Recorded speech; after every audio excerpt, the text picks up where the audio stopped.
A wire of length L and radius R is rigidly fixed at one end. On stretching the other end of wire with a force F, the increase in length is L. Another wire of the same material but length 2L and radius 2R. Wire number जो 1 है, एक wire 1 है, एक wire क्या है 2 है, तो इस केस में इसकी तो लेंथ क्या है L है,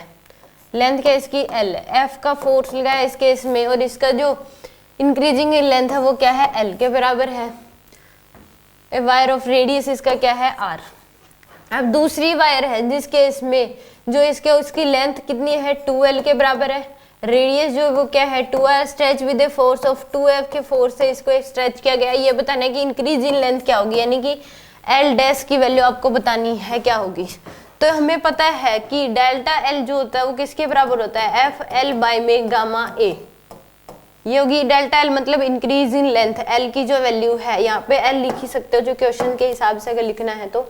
ये क्या हो जाएगी, L जो है वो किसके बराबर होगी, FL बाय में गामा A। ये L जो होगा लेंथ होगी, ये क्या होता है इंक्रीज इन लेंथ होती है। तो यहाँ से L की जो वैल्यू यानी कि L1 बाय L2 जो है वो किसके बराबर आ जाएगा आपके पास, another wire of same material, Y दोनों का क्या है सेम है, यंग्स मॉड्यूलस दोनों का सेम है, यानी कि F1 बाय F2 इंटू में L1 बाय में L2 इंटू में आप एरिया क्या होता है पाई आर स्क्वायर,